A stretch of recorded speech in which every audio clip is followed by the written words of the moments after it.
kasih. Selamat pagi Bapak Ibu Saudara yang dikasihi Tuhan.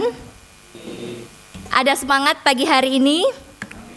Amin ya, sekalipun kita di tengah-tengah merebaknya virus COVID-19, tapi kita tetap punya iman bahwa kita di dalam penjagaan Tuhan.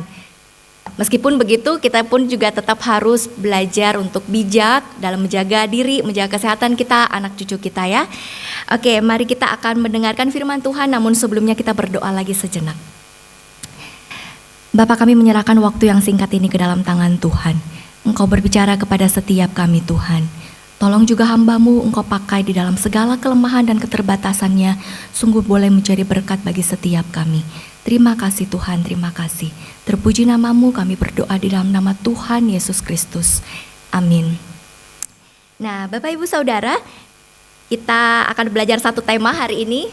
Ya, tema yang diberikan kepada saya melalui Dian Penuntun yaitu membuka isolasi, menjalin relasi.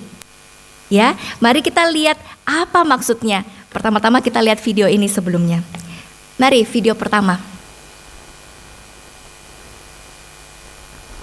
A man was waiting at an airport for a long-distance flight.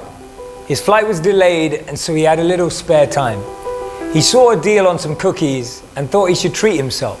He bought quite a few cookies because he thought it might be quite a long delay. He took a seat near a man and started to read the magazine he also picked up earlier. He exchanged a glance with the other man and then tried to avoid eye contact as he went back to reading. While he was engrossed in his magazine, he happened to see that the man sitting beside him boldly grabbed a cookie from the container. He initially ignored the incident to avoid a scene. He grabbed a cookie himself and went back to his magazine. But the man seemed to have enjoyed the cookie so much, he took another one and started eating it too. This continued for a while, and with each passing moment, he began to get more and more irritated. Every time he took a cookie, so did the other man. When the last cookie was left, the man nervously took that cookie and broke it in half. He offered the other to the man and smiled. The man took the cookie and could not believe the other man's nerve. He was thinking in his head, how ungrateful could that man be? The other man then left and took the container with him. This guy couldn't believe what had just happened. He was relieved when his flight was called. He gathered his belongings. As he lifted his bag, he saw that there was a full container of cookies right there. He was totally shocked, totally surprised. It caught him off guard. He thought to himself, if my cookies are here, then wait, those cookies were his. The other man had shared his cookies whilst he was thinking he was the one doing the sharing. Whilst he was angry and irritated, the other man was being generous and kind. He felt so bad for what had happened, but he couldn't find the other man anywhere and didn't know how to apologize. Oke, terima kasih. Bapak Ibu Saudara punya pengalaman yang seperti ini? Tidak? Yakin? Nggak ambil kuenya orang? Bapak Ibu Saudara, ini kisah saya mendengarnya pertama kali waktu saya usia SMP, SMA begitu ya. Diceritakan dan kemudian baca di artikel. Dan kemudian kemarin waktu saya lagi persiapan khotbah ini, saya sebenarnya rencana mau pakai ini dengan saya bercerita. Tapi waktu saya googling gitu ya, ternyata udah ada yang bikin videonya. Dan cukup menarik untuk memberitahukan kepada kita perilaku orang yang memberikan stigma atau prasangka kepada orang lain.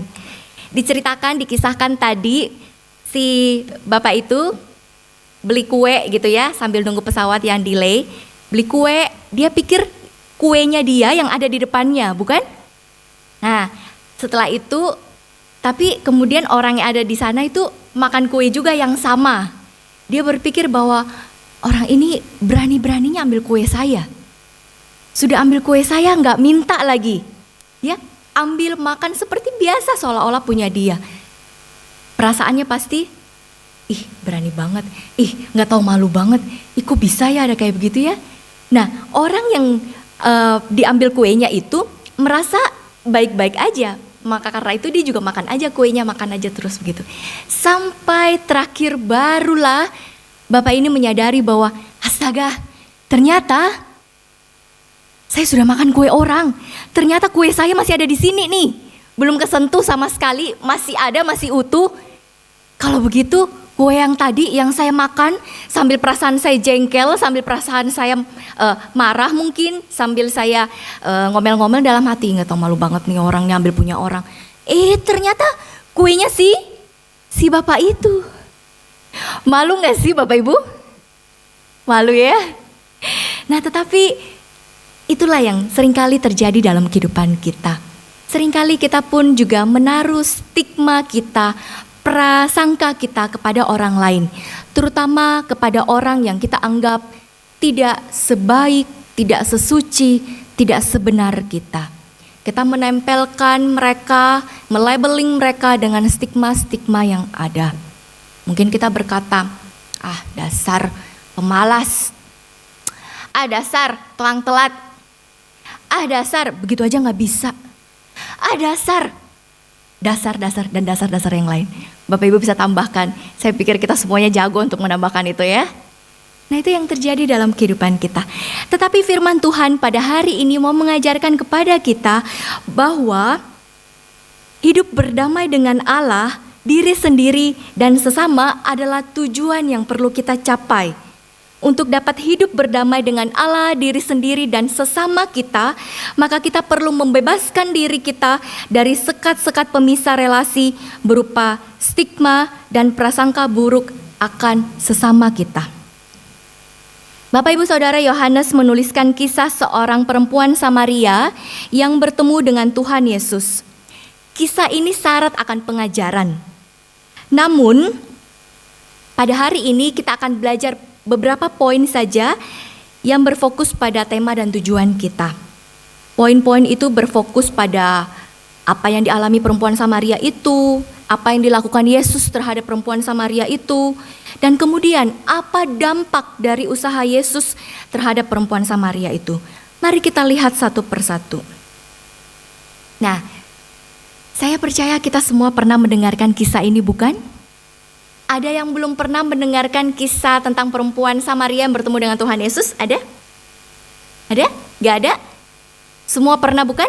Kalau ada nanti minggu depan ikut saya ke kelas sekolah minggu ya. Nah, kita semua pernah mendengarkan kisah ini. Namun ada baiknya kita sekali lagi mereka ulang kejadian apa sih yang terjadi antara perempuan ini dengan Tuhan Yesus. Mari silakan video yang kedua.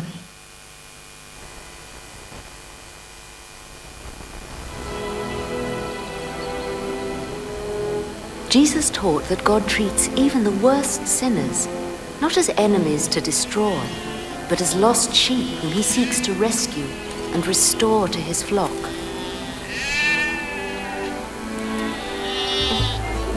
We didn't know this way of valuing and loving people was meant even for those we had despised for centuries, half-breeds with foreign traditions we found offensive, until Jesus chose to travel through Samaria. Who is this woman the old despise? She's a Samaritan. Isn't that enough? Come on, we have to buy food, and we don't want to keep the teacher waiting.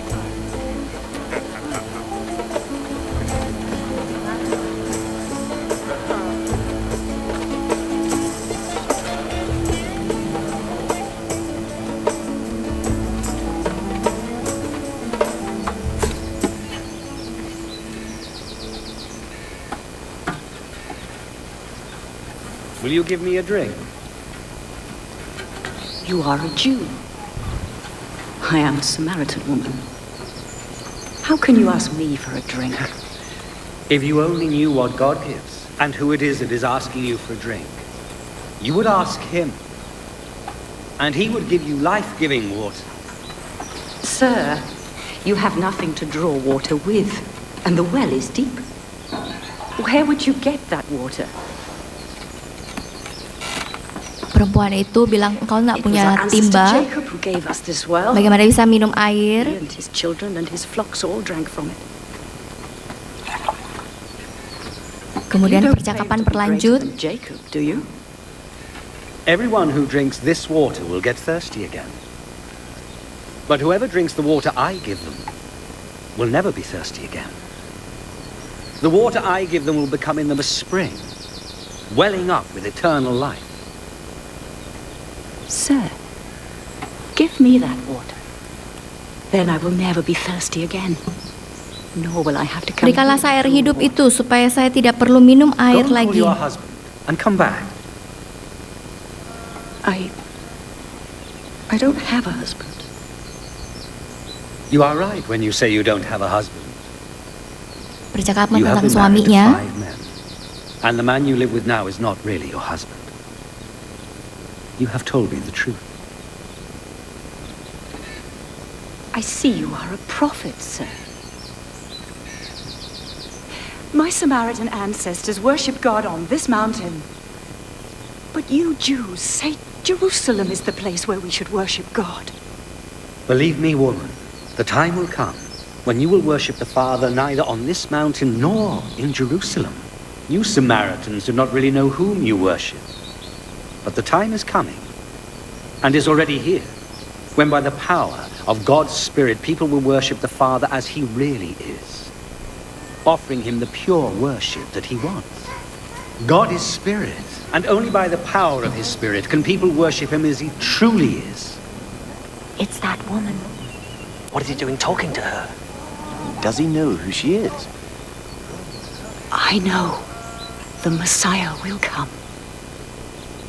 And when he does, he will tell us everything. Bicara tentang Mesias. Yesus I memperkenalkan am he. dirinya. I am he.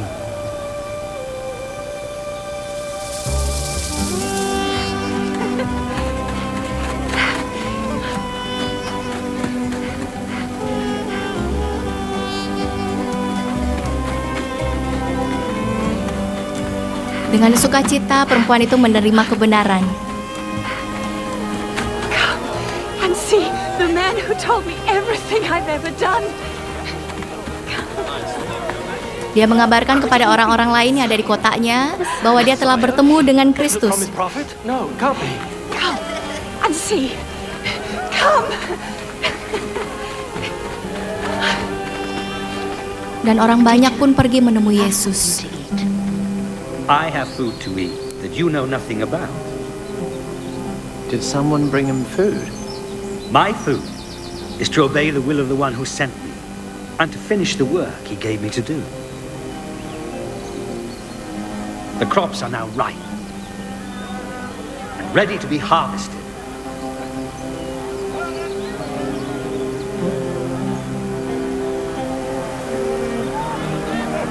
Berita itu menjadi tersebar. Banyak orang menjadi percaya. Look how many are coming. It's the good news for Samaritans too.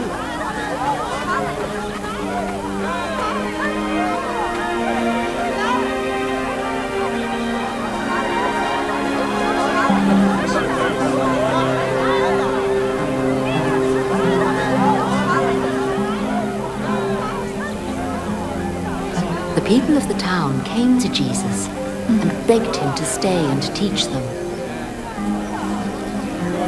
We stayed 2 days, and many Samaritans believed in him. Oke, Bapak Ibu Saudara, di ayat 4 tadi yang kita baca, dikatakan bahwa Yesus, perlu melintasi daerah Samaria. Di sana dikatakan ia harus. Sebenarnya Yesus tidak harus melewati daerah itu. Mengapa? Kita coba lihat petanya. Nah, peta ini ada 3 kota bertumpuk. Paling atas kota apa itu Bapak Ibu? Kota apa? Hah? Daerahnya, kota apa? Galilea. Oke, yang kedua, yang di tengah, yang pink-pink ungu itu. Daerah apa itu? Samaria. Dan yang paling bawah? Betul. Nah, Allah itu akan pergi ke Galilea dari Yudea. Nah, Tuhan Yesus akan pergi ke Galilea dari Yudea. Biasanya orang Yahudi itu tidak melewati daerah Samaria, sekalipun kotanya itu jalur terdekat adalah melalui kota Samaria. Mengapa mereka tidak mau melewati kota Samaria? Mengapa Bapak Ibu? Biasanya saya suka bertanya kepada anak bapak ibu, ini KU1 kan, orang tua murid-murid saya biasa ada di sini nih. Kenapa orang-orang Yahudi tidak mau lewat Samaria? Mereka lebih memilih untuk lewat Sungai Yordan. Kalau kita lihat petanya, mereka lebih pilih lewat sana. Dan dikatakan kalau lewat Sungai Yordan itu jarak yang ditempuh itu 2 kali lebih jauh dibanding kalau mereka langsung melewati Samaria. Mereka lebih memilih untuk lewat jalur biasa daripada lewat jalur tolnya nih. Kenapa kayak begitu Bapak Ibu? Ya, musuh. Saya dengar kata musuh. Iya, karena orang Yahudi dan orang-orang Samaria itu tidak bergaul erat. Sekalipun mereka berasal dari satu bangsa. Nah, mereka tidak bergaul erat karena orang-orang Samaria ini adalah hasil dari perkawinan campur. Gitu ya. Jadi mereka tidak murni 100% orang Yahudi lagi. Mereka sudah kawin dengan bangsa-bangsa kafir sehingga orang-orang Samaria adalah hasil percampurannya, adalah generasinya, hasilnya. Nah, karena itu orang-orang Yahudi memandang sebelah mata orang Samaria. Mereka anggap, tidak se-Yahudi kami, tidak sesuci kami, setidak umat pilihan kami. Kamu itu hanya percampuran, udah darah campur, udah gak murni, udah gak sesuci kami. Itu yang dipegang oleh orang Yahudi. Maka karena itu mereka betul-betul tidak bergaul. Kita ingat cerita orang Samaria yang murah hati bukan? Mereka juga tidak bergaul sehingga waktu orang Yahudi terluka tidak ada juga yang menolong. Mereka juga tidak bergaul, akhirnya lewat begitu saja. Di sini juga demikian.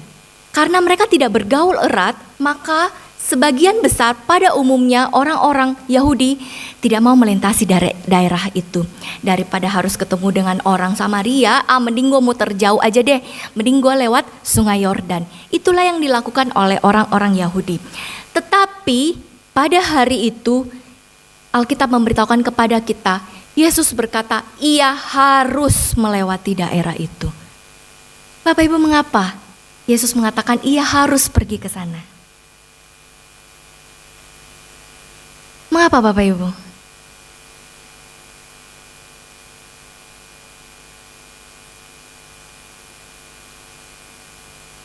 Apa Yesus tidak tahu bahwa melewati daerah itu berarti memicu pertengkaran, memicu permusuhan yang semakin runcing? Apa Yesus tidak tahu bahwa orang-orang Yahudi, dia dan murid-muridnya dipandang tidak bergaul dengan orang-orang Samaria dan orang-orang Samaria pun tahu itu? Tentu Yesus tahu, tapi mengapa Yesus tetap mau melewati daerah itu?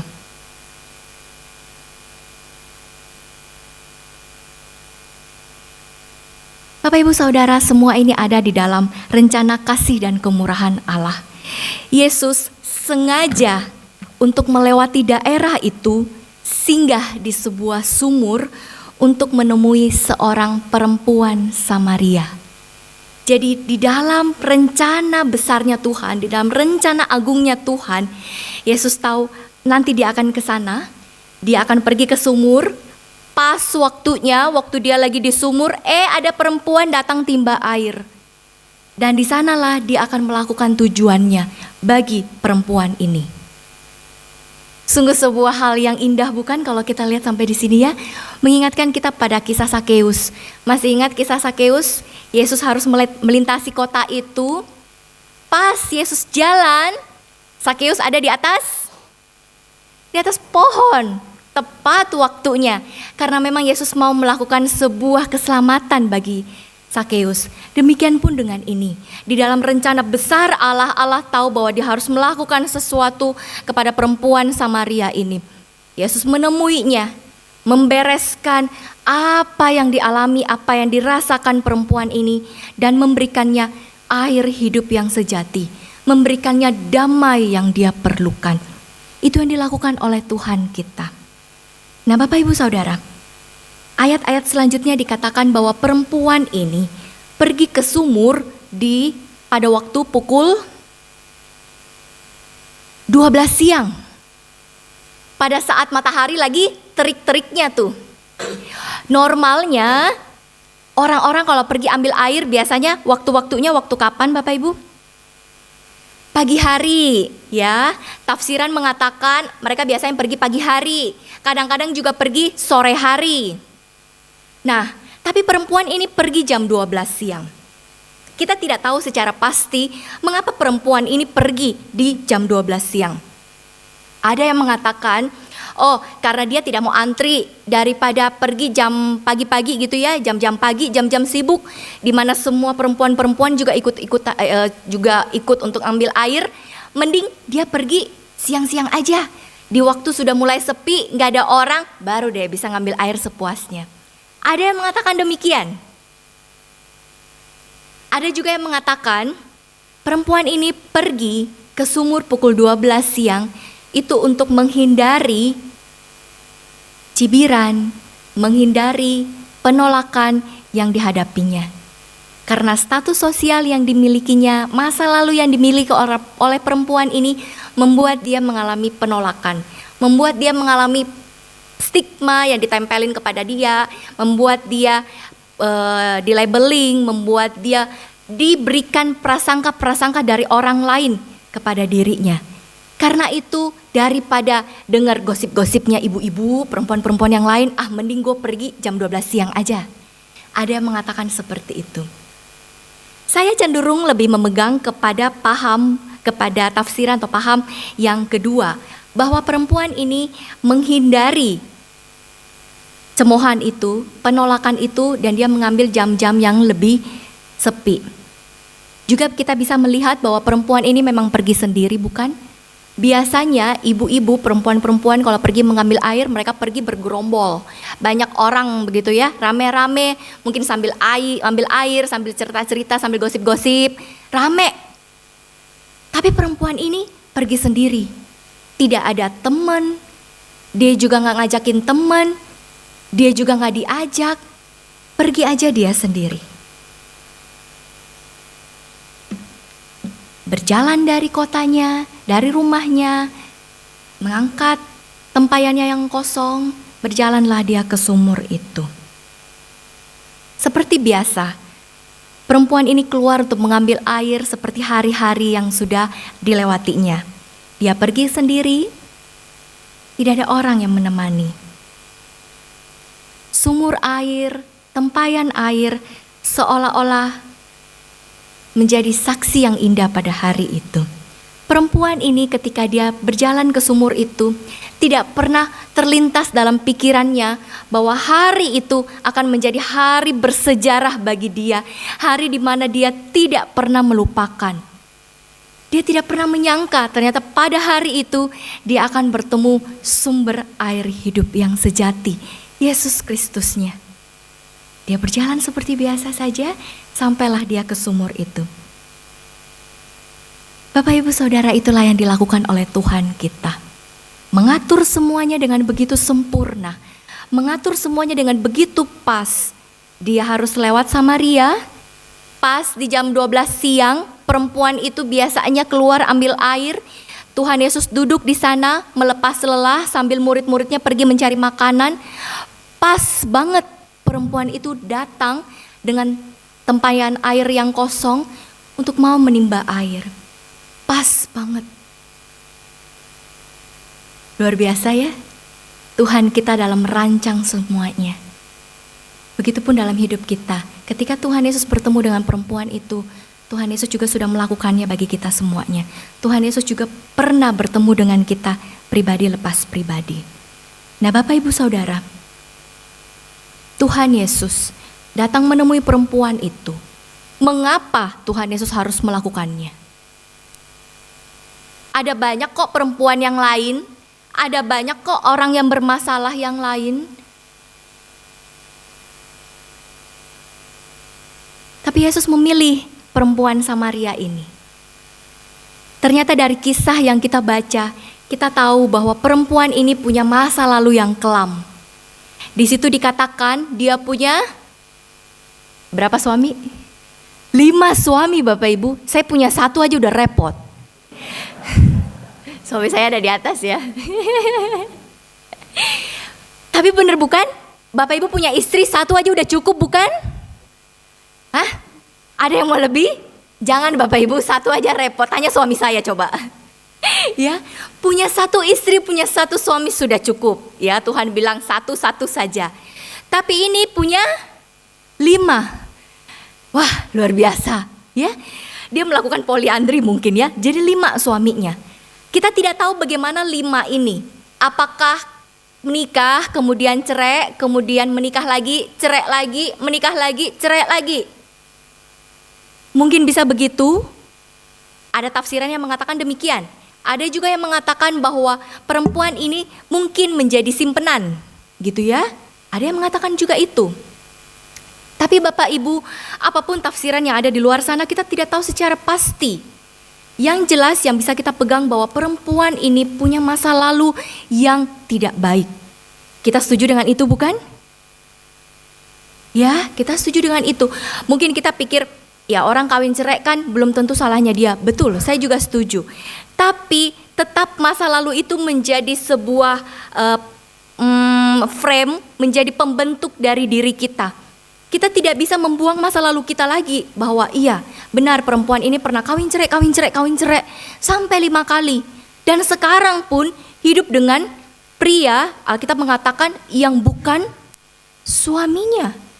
Kita tidak tahu siapa pria itu. Apakah saudaranya? Positive thinking ya Bapak Ibu ya. Saudaranya mungkin nampung dia, mungkin setelah dia bercerai, ya sudah hidup sendiri, keluarganya menampung dia. Ada yang mengatakan begitu. Ada juga mengatakan kumpul kebo jangan-jangan dengan suami orang lain. Bukan dengan suami orang lainnya. Maksud saya kumpul kebo mungkin dengan pacar gelapnya. Belum jadi suami nih, tapi sudah hidup bersama. Ada juga yang mengatakan demikian. Wah banyak nih, kalau mau digali semua kisahnya, saya perlu baca banyak sekali, membanding-bandingkan banyak sekali. Namun apapun semuanya itu lagi Bapak Ibu, satu hal yang kita tahu bahwa perempuan ini memang bukan perempuan yang baik. Bukan perempuan yang beruntung kalau bisa kita bilang. Bisa dibilang perempuan yang, maaf kata, sial. Kawin, cerai lagi, menikah lagi, cerai lagi, menikah lagi, cerai lagi. Mungkin seperti itu sampai 5 kali. Dan bahkan sekarang pun hidup dengan orang lain yang juga bukan suaminya. Kondisi yang mengenaskan bukan Bapak Ibu? Pernah mendengar kisah yang seperti ini? Saya belum pernah mendengar kisah yang seperti ini. Sampai 5 kali perempuan ini. Kasihan sekali. Oleh karena itu Bapak Ibu, satu sisi kita melihat tidak salah ketika lingkungannya, orang-orang yang ada di sekitarnya mencemooh dia, bisik-bisik tentang dia, ngata-ngatain dia mungkin, berprasangka buruk kepada dia mungkin. Satu sisi kita melihat itu wajar. Ya iyalah, orang punya 5 suami kok. Kita lihat apa yang terjadi. Maaf kata, mungkin orang yang bercerai, kita pun juga seringkali mendengar ada bisik-bisik. Apalagi ini sampai 5 kali Bapak Ibu. Dengan kondisi yang seperti itu. Begitu banyak stigma yang tertanam, yang keluar, yang dilempari, yang dilontari kepada perempuan ini. Gak tahu ya kenapa ya bisa sampai kayak begitu ya. Nasibnya sial banget ya. Apa sih dia dulu gak melihat lebih baik. Pasti mau-maunya aja tuh. Mungkin lihat hartanya, mungkin ini, mungkin itu. Banyak sekali yang beredar, nempel pada diri perempuan itu. Kira-kira perempuan itu tahu gak sih Bapak Ibu kalau diceritain, dirasa-rasanin, digosipin? Tahu gak kira-kira? Oh tahu Bapak Ibu, tahu dengan jelas. Kita dirasa-rasani, satu orang aja kita tahu kok, merasa kok. Ada yang mengatakan dinding bertelinga ya. Bisa rasa kita. Apalagi ini satu kota, Bapak Ibu satu kota udah tahu semuanya kisahnya dia. Ya iyalah, 5 suami hidup lagi dengan orang lain. Berita itu begitu cepat tersebar dari satu mulut ke satu mulut. Maka lihatlah perempuan ini. Kemana-mana sendiri, ambil air pun sendiri. Padahal biasanya selalu bergerombol ya, itu hal yang wajar. Orang Yahudi pada zaman dulu bergerombol itu wajar untuk mengambil air. Justru yang tidak wajar adalah ketika dia pergi sendiri. Nah, di sini kita bisa melihat tekanan yang dihadapi wanita ini begitu beratnya.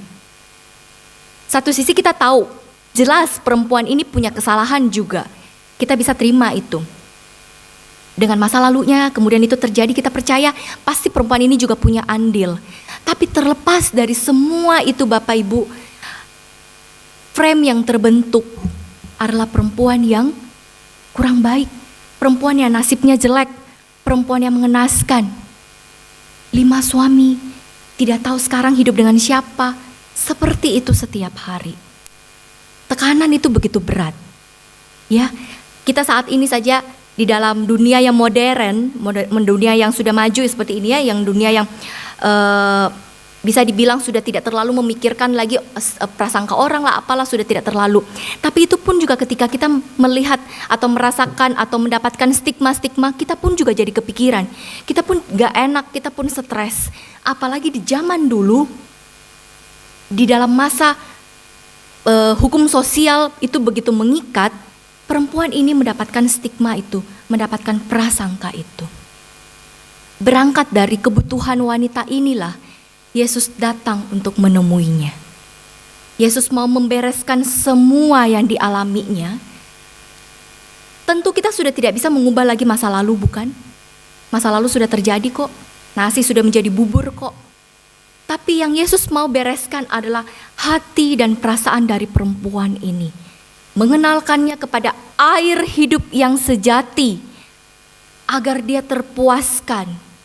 5 suami dikatakan seperti tidak terpuaskan.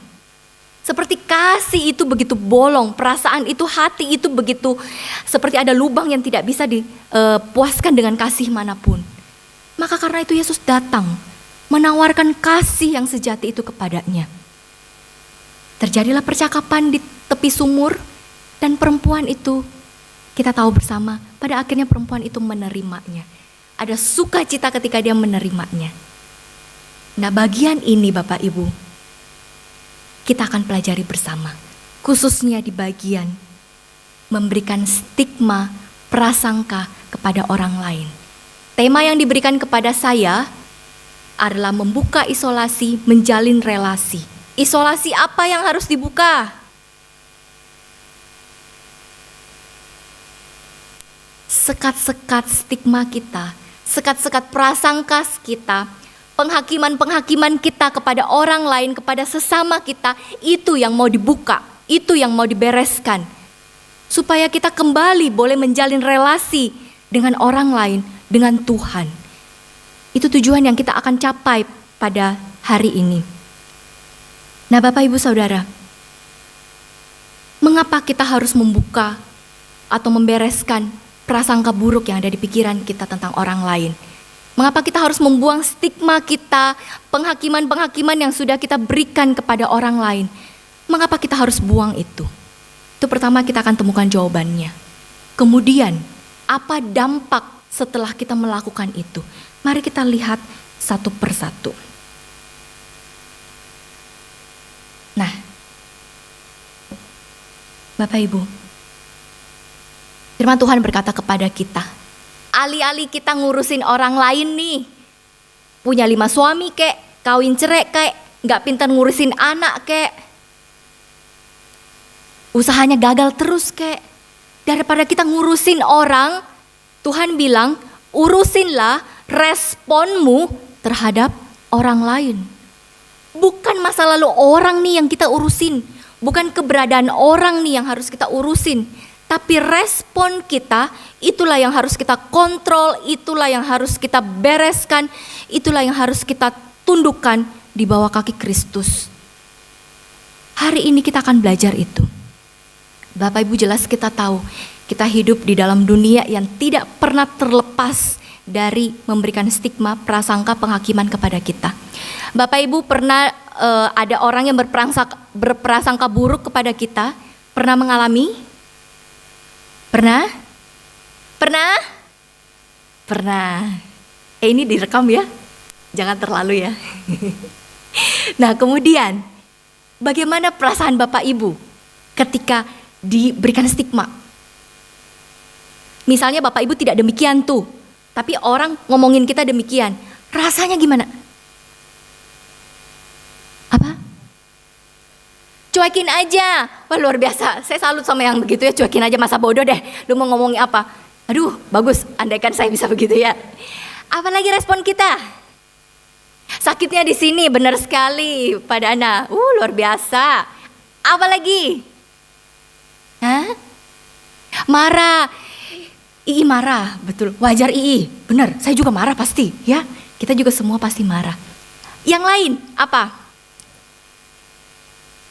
Balas ngomong, balas memberikan stigma juga. Ih, dia ngomongin aku kayak gitu. Emang dia juga nggak lihat dirinya sendiri. Cermin nggak ada ya di rumah lu ya? Lu juga gitu tahu? Bahasanya saya dengan teman-teman ya sama, bukan? Kadang-kadang kita seperti itu. Saya juga demikian Bapak Ibu. Kalau ditempelin stigma, diberikan prasangka kepada orang lain, ampun deh, rasanya pengen diulek. Pernah bikin sambal Bapak Ibu? Ya kan, pernah bikin sambal kan? Saya juga bikin sambal, sekarang sih enggak, di rumah dulu waktu di Makassar. Kayak gitu ya. Bikin sambalnya tuh pakai ulekan, begitu, bukan yang di blender ya, nggak berasa kalau blender yang diulek punya tuh. Seperti itu, keselnya, gemesnya, bener. Nah itu yang terjadi, itu pun juga yang dialami perempuan itu. Nah hari ini Tuhan mengajarkan kita untuk kita mau buang semua itu. Gampang atau enggak Bapak Ibu? Susah, ampun susah. Saya mendapatkan bagian firman Tuhan ini, tahu jadwal khotbah saya ya, bulan Maret. Jadi dari kemarin bulan Desember sudah minta tata usaha kopiin saya Dian Penuntun. Kemudian sudah baca, sudah gali, sudah apa segala macam. Galinya itu juga lumayan susah. Tapi waktu saya menggali, saya merasakan ini jauh lebih susah ketika dipraktekkan. Galinya emang susah sih juga ya. Bagaimana caranya supaya Bapak Ibu paham? Bagaimana caranya supaya Bapak Ibu tidak tidur ketika saya khotbah nih? Itu digali semua, diatur semua. Tapi lebih susah bagaimana caranya saya melakukannya dulu. Melakukan apa yang saya omongin nih. Saya kan ngomongin ini jangan pakai stigma sama orang lain. Jangan pakai prasangka. Nanti kalau saya turun, kemudian saya pakai stigma itu, Bapak Ibu tentu saja bilang, tadi ngomong apa? Benar bukan? Itu terngiang-ngiang terus dalam pikiran saya tuh, aduh susahnya untuk melakukan ini. Kita lihat seolah-olah hal kecil ya, hal kecil aja. Tapi Bapak Ibu itu penting bagi kita.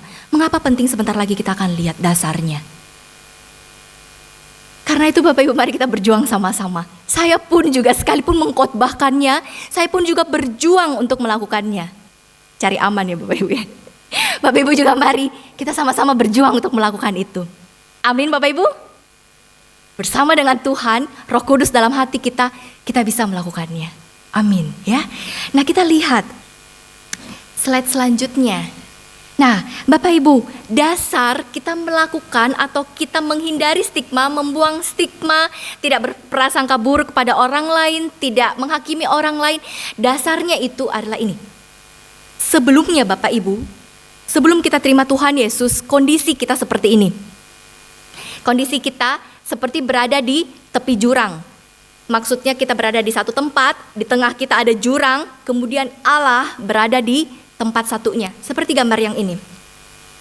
Jurang itu adalah jurang apa Bapak Ibu? Jurang apa?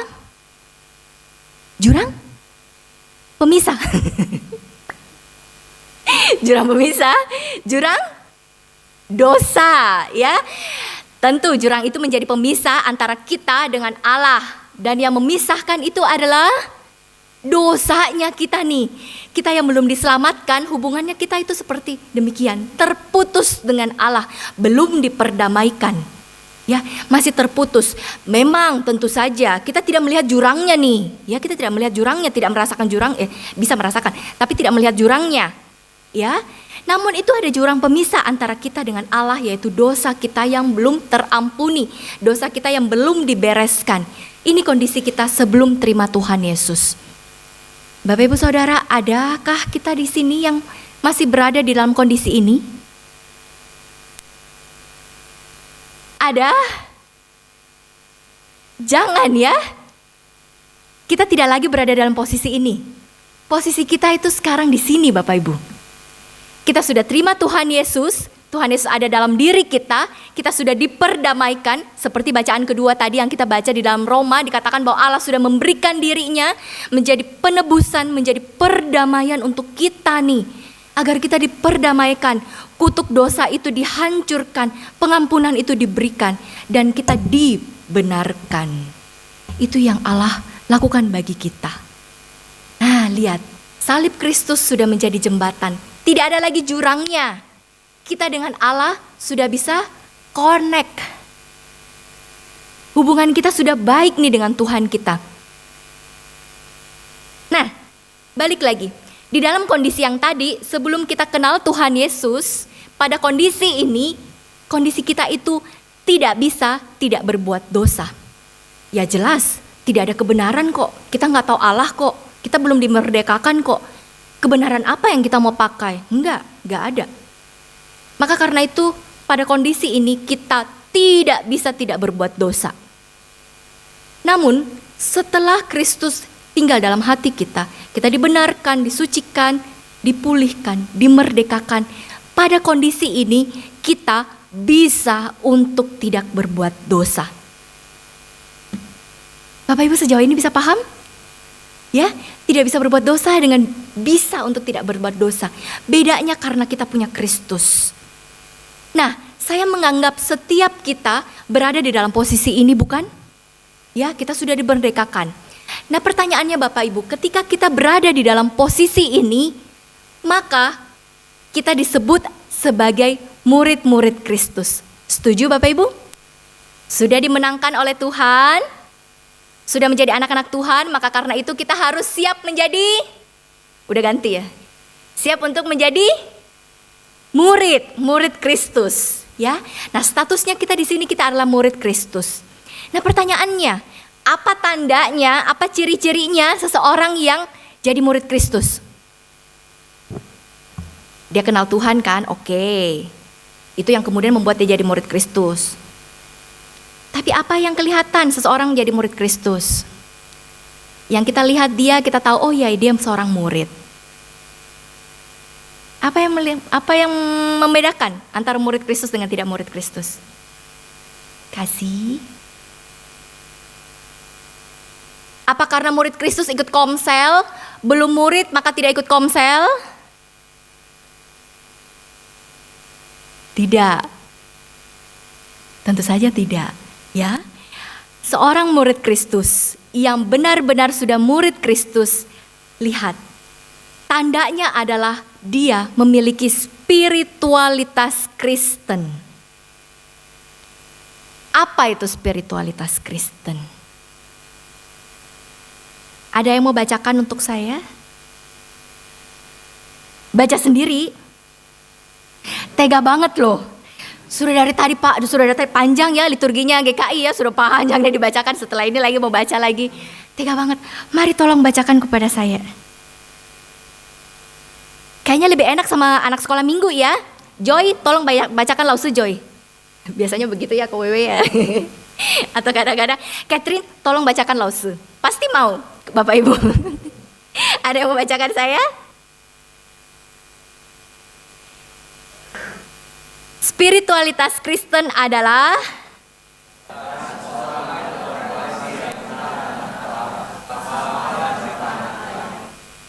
betul. Spiritualitas Kristen adalah menjadi ciri dari orang percaya, ciri seorang murid Kristus. Apa itu spiritualitas Kristen? Yaitu keberadaan seseorang di dalam relasi yang benar antara Allah, dirinya sendiri, sesama, dan ciptaan lain. Wow, dalam ya Bapak Ibu ya. Kita punya relasi yang benar loh. Bukan kepada Allah, kepada diri kita, kepada sesama, bahkan kepada ciptaan lain. Ciptaan lain itu apa Bapak Ibu? Hewan. Iya sudah benar hewan. Sudah benar hewan. Iya benar, sudah benar hewan. Ciptaan yang lain kan hewan, tumbuh-tumbuhan ya. Benar, kita juga harus punya relasi yang benar terhadap mereka. Misalnya kita punya relasi yang tidak benar, misalnya dengan tumbuhan, tidak benar. Apa yang terjadi Bapak Ibu? Apa yang terjadi? Banjir. Betul, potong sembarang, tebang sembarang, akibatnya ya itulah yang kita alami. Banjir. Ya, kalau kata berita, kita melakukan hal yang salah kepada alam, maka alam membalas kita.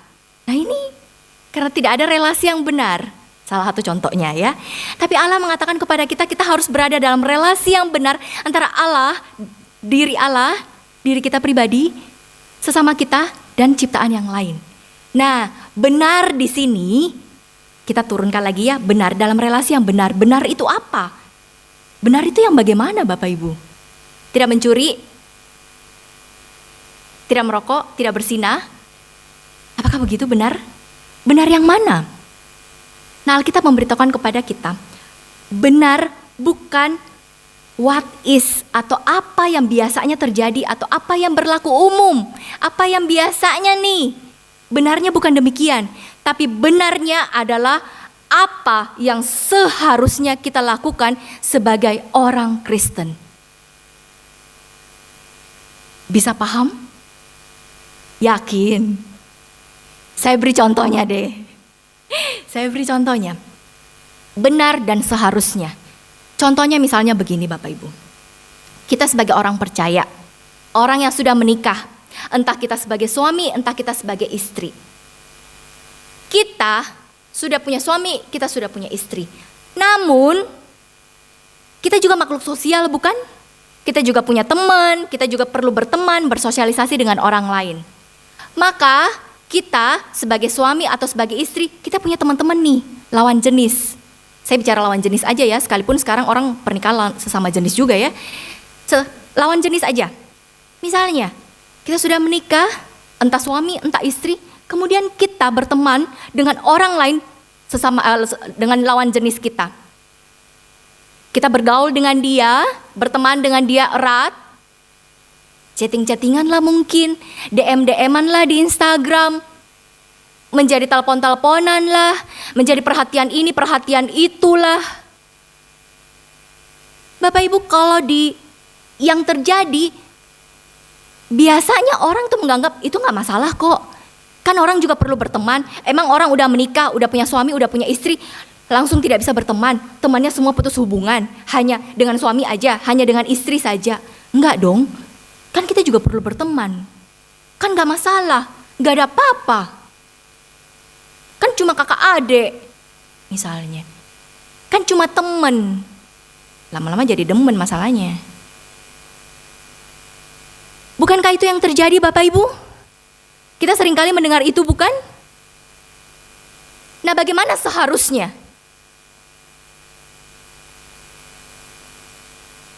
Benar-benar putus, tidak boleh bergaul.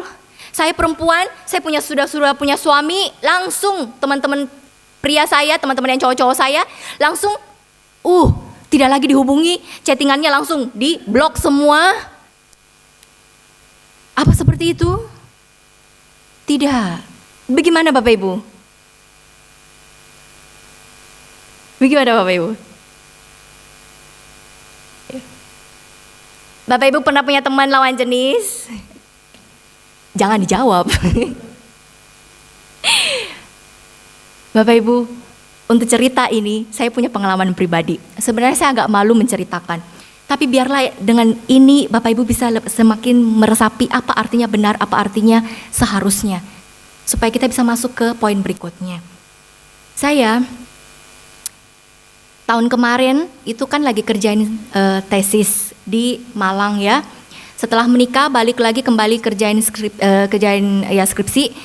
Setelah itu meninggalkan suami di sini kan di Jakarta. Saya ke Malang kerja skripsi. Nah, di sana banyak orang juga kerjain skripsi, kerjain tesis mereka bareng kita.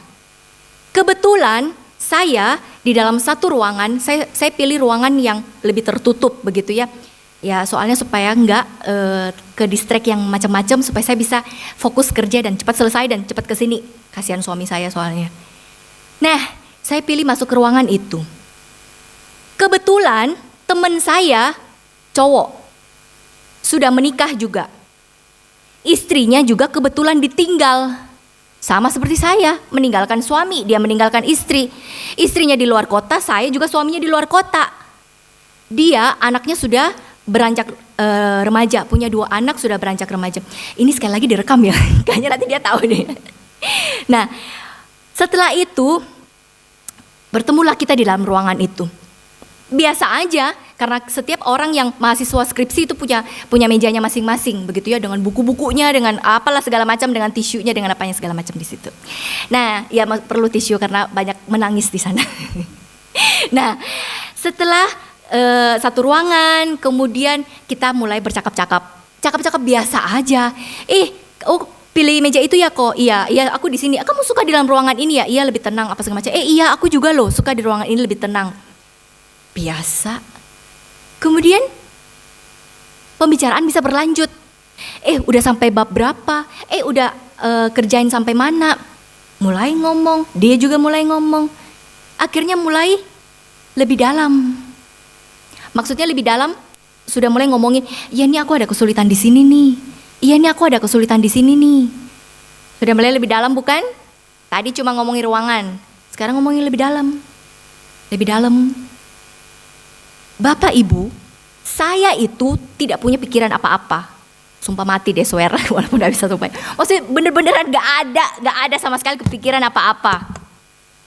Biasa aja. Saya merasa teman saya juga harusnya biasa aja dong. Gak ada apa-apa. Ya namanya juga kita sama-sama mahasiswa yang sedang berjuang nih.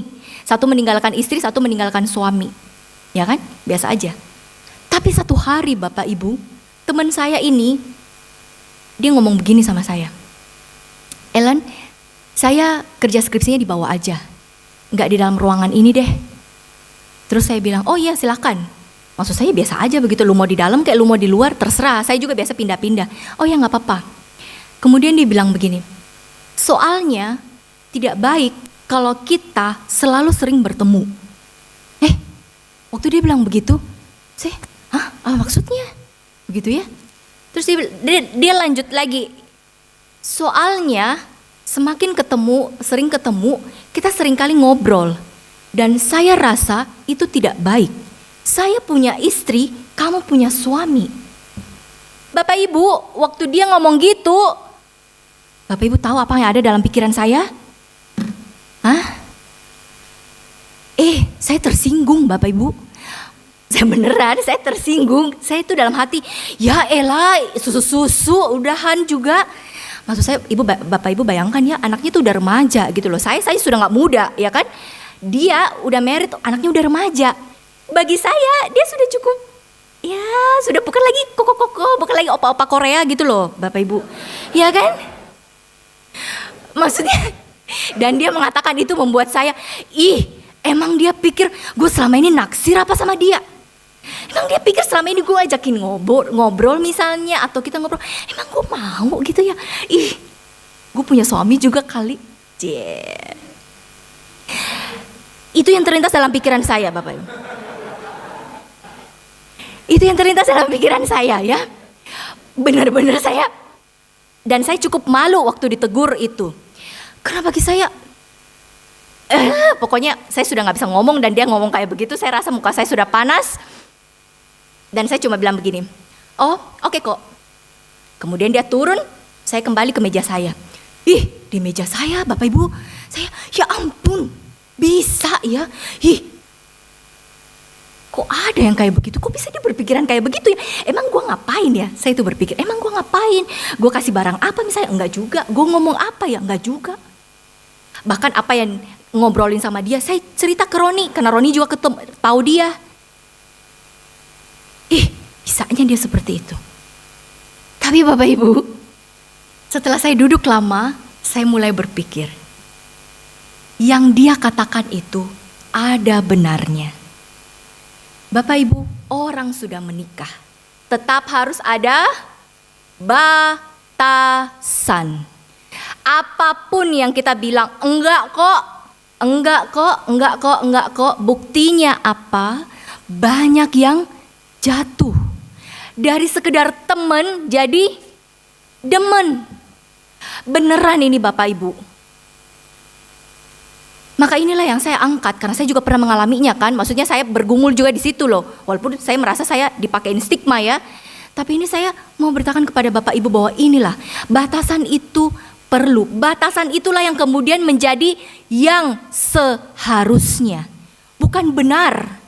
Benar berlaku umum, what is, enggak masalah kok. Yang penting lu tahu, lu tetap setia sama pasangan, dia juga tetap setia sama pasangan, enggak masalah. Tapi enggak. Tuhan bilang, pikirkan lebih dalam, pikirkan lebih jauh. Pakai wawasan Kristen. Dan kalau kita pakai semua itu, itulah yang keluar dalam kasus ini ya. Ada batasan. Kalimat itu, kata itu muncul dalam pikiran saya, oh iya benar. Dia melihat itu. Mungkin saya tidak masalah, tapi mungkin bisa saja dia yang masalah. Jadi dia mulai membatasi diri. Memang ngomongnya menjadi sesuatu yang tidak enak begitu ya waktu disampaikan. Tapi Bapak Ibu ketika kita dengarkan dan kita resapi, benar, saya setuju. Perlu ada batasan. Apalagi saya dengan dia dua-duanya adalah hamba Tuhan. Lebih-lebih lagi harus menjaga bukan? Lebih-lebih lagi. Benar-benar batasan itu harus jelas. Benar-benar saya harus mengambil langkah itu. Sekalipun Bapak Ibu benar-benar, yakinlah sama sekali tidak ada dalam terlintas di pikiran saya sedikit pun enggak. Tapi tetap saya tahu, oh iya, saya tetap harus menjaga. Bapak Ibu jangan berdiri di jurang. Berdiri di tepi jurang akan membuat kita gampang untuk jatuh. Daripada berdiri di jurang, gampang jatuh, mending tarik diri. Mending selamatkan diri. Jangan, harus ada batasan. Itu yang dikatakan benar dan yang seharusnya. Sampai di sini Bapak Ibu paham? Paham ya? Lebih paham bukan? Nah, itu dia. Nah, pertanyaannya Bapak Ibu, seringkali spiritualitas Kristen kita hanya jalankan dengan benarnya, bukan seharusnya.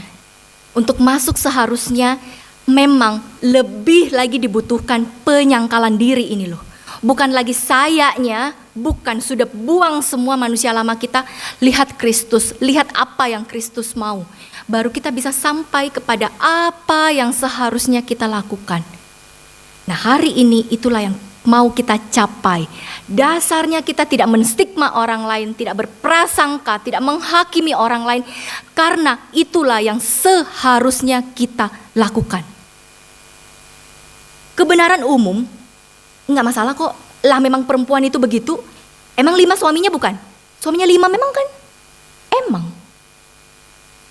Tapi yang seharusnya bisa berkata yang sebaliknya. Sekalipun masa lalunya begitu, saya bertanggung jawab, saya memaksa diri saya untuk tidak ngomongin dia, untuk tidak berprasangka jelek lagi kepada dia, untuk tidak menghakimi dia. Berhenti, stop. Memang dia punya masa lalu, tidak bisa lagi diubah. Tapi tanggung jawab saya, responnya itu loh. Respon saya yang harus saya atur supaya saya tidak melabeling orang, tidak menghakimi orang, tidak menstigma, tidak menaruh prasangka kepada orang lain. Itu yang kita mau pelajari, yang seharusnya. Inilah yang menjadi dasar Bapak Ibu. Jadi Bapak Ibu, kalau Bapak Ibu berkata bahwa saya susah untuk melakukannya, benar, kita semua susah. Tapi sekali lagi ingat, prosesnya yang tadi. Belum percaya, kemudian sudah jadi orang percaya. Jadi orang percaya berarti kita adalah murid Kristus. Jadi murid Kristus berarti kita harus punya spiritualitas Kristen. Nah, spiritualitas Kristen itulah yang kemudian membongkar kita. Yang kemudian mengarahkan kita. Ini yang kita mau capai. Saya tidak mau hanya melakukan yang benar, yang berlaku umum nih. Yang dilihat oleh dunia, yang ada berlaku norma-norma dunia. Tidak, orang Kristen melihat lebih dalam, lebih tinggi, masuk lebih lagi. Yang seharusnya dilakukan. Bapak Ibu Saudara,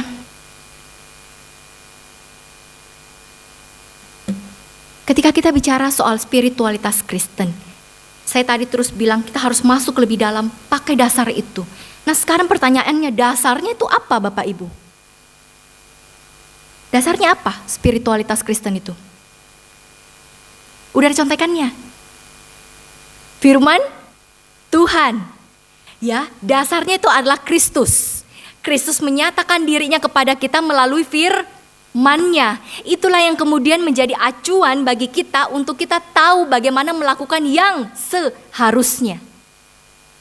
Nah, Tuhan Yesus adalah Allah di atas segala Allah, pencipta segala sesuatu ini. Dia seorang pencipta dan kita adalah ciptaannya. Oleh karena itu, kita yang ada ciptaannya ini, yang adalah ciptaannya ini, untuk tahu bagaimana kita hidup, kita harus tanya kepada pencipta kita. Hanya pencipta kita yang tahu bagaimana ciptaannya seharusnya hidup. Maka balik kembali ke firman Tuhan. Apa yang Tuhan katakan? Apa yang Tuhan mau kepada kita? Minta tolong bacain kepada saya lagi. Spiritualitas menurut firman Tuhan adalah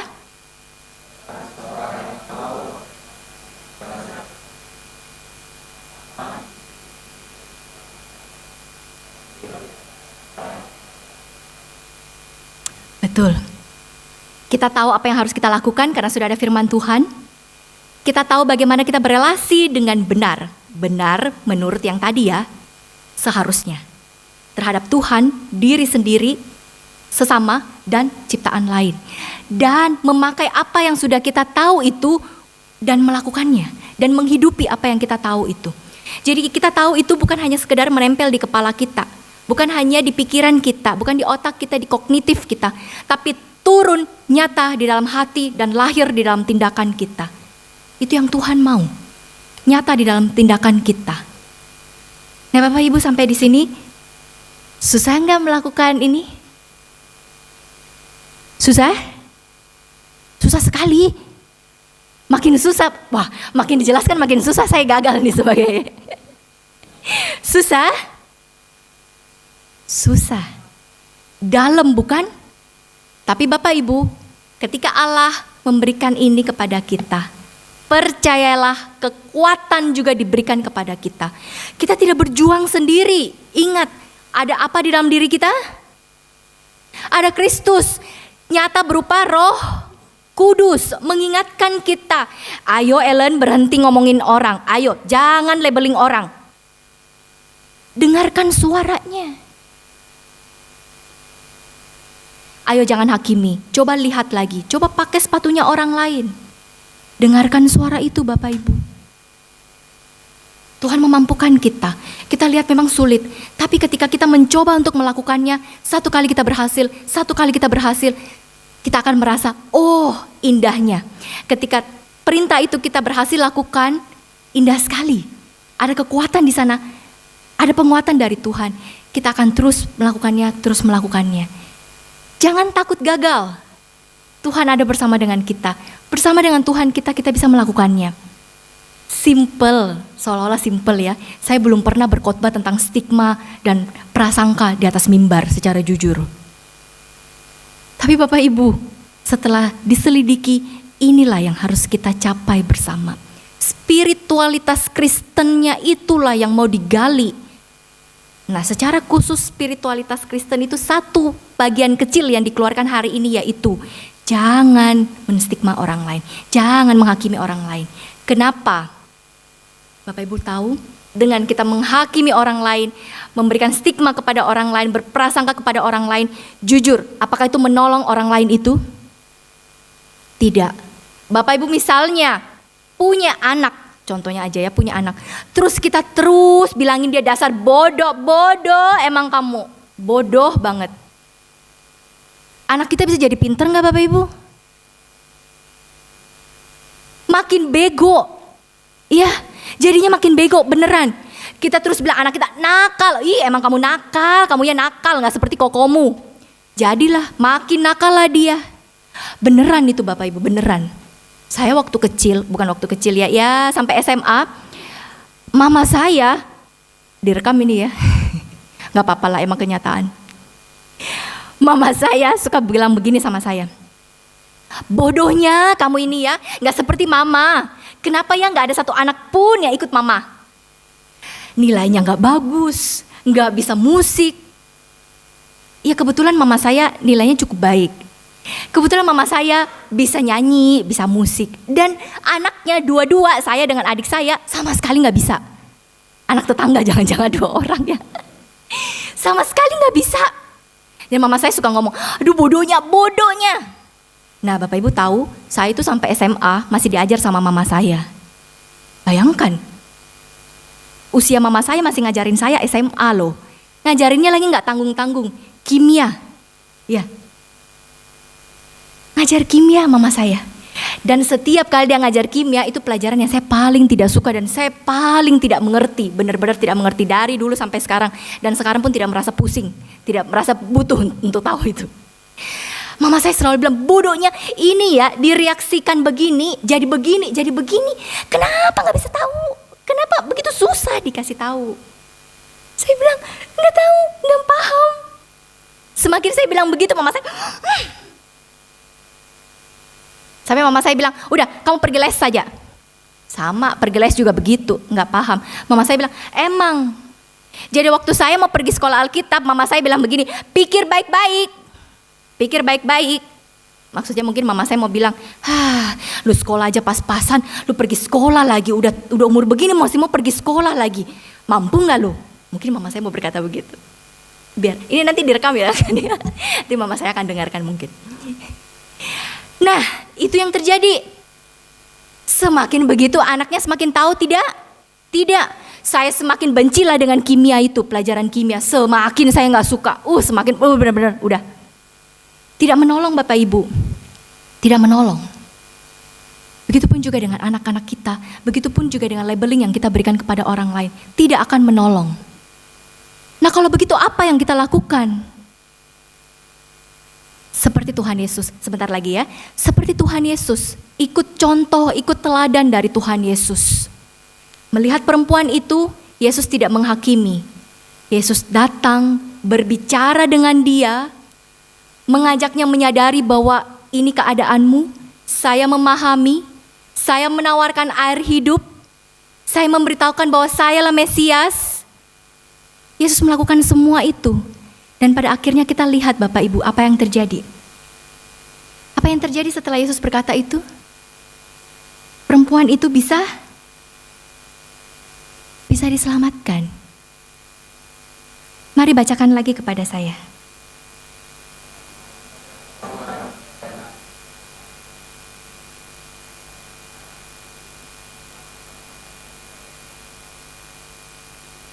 Iya. Daripada kita gunakan stigma kita, mending kita gunakan kasih. Nah, tolong bacain lagi buat saya.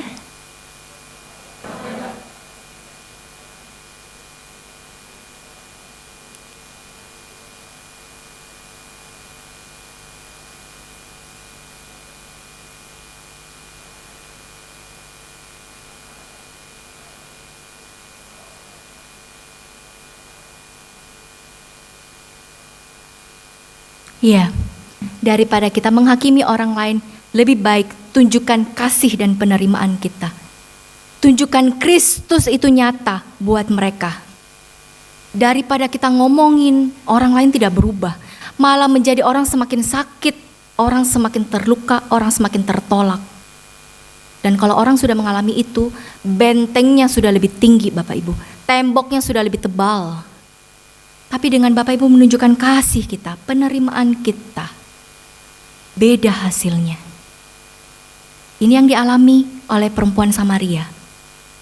Ini yang dilakukan oleh Yesus.